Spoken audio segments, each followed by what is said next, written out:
রাসূলুল্লাহ সাল্লাল্লাহু আলাইহি সাল্লামের কাছে একটা নালিশ আসলো যে আল্লাহ রাসূল, আমার প্রতিবেশীর খেজুর গাছটা বাঁকা হয়ে আমার উঠোনে চলে আসছে। মাঝে মাঝে পাকা এক দুইটা খেজুর আমার বাচ্চারা মুখে দেয়, কিন্তু প্রতিবেশীটা আসলে এরকম, সে আমার বাচ্চাদের মুখ থেকে পারলে খেজুরগুলা ছিনিয়ে নিয়ে যায়। আপনি একটু বলে দেন না ইয়া রাসূলুল্লাহ, এই খেজুরের গাছটা যেন সে আমাকে বিক্রি করে দেয়। তখন আল্লাহ রাসূল সাল্লাল্লাহু আলাইহি সাল্লাম সেই খেজুরের মালিককে ডেকে পাঠালেন। সেই মালিকটা ছিল একটা মুনাফিক, যার অন্তরে ছিল নাপাকি। রাসূল সাল্লাল্লাহু আলাইহি সাল্লাম তাকে বলল যে, তুমি তোমার খেজুর গাছটা তোমার প্রতিবেশীকে দিয়ে দাও, বিনিময়ে তোমাকে জান্নাতে একটা খেজুর গাছ দিয়ে দেওয়া হবে।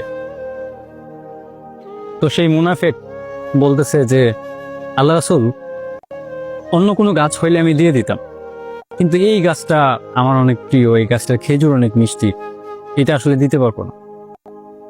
পাশেই দাঁড়ানো ছিলেন হযরতে আবু দাহদা রাদিয়াল্লাহু তাআলা আনহু। তিনি চুপ করে শুনলেন এবং তিনি বললেন যে, আল্লাহ রাসূল, এই খেজুর গাছটা যদি আমি কিনে আমার ভাইটাকে দিয়ে দেই, তাহলে আমারও কি জান্নাতে একটা খেজুর গাছ দিবেন?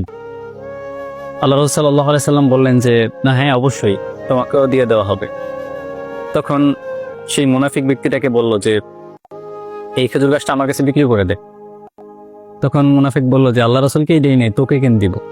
তখন আবু দাহদা বললেন যে, আমার একটা খেজুরের বাগান আছে, 600 গাছ, তুই এই 600 গাছের খেজুর বাগানটা নিয়ে যা, আমাকে তোর এই বাঁকা খেজুর গাছটা দিয়ে দে।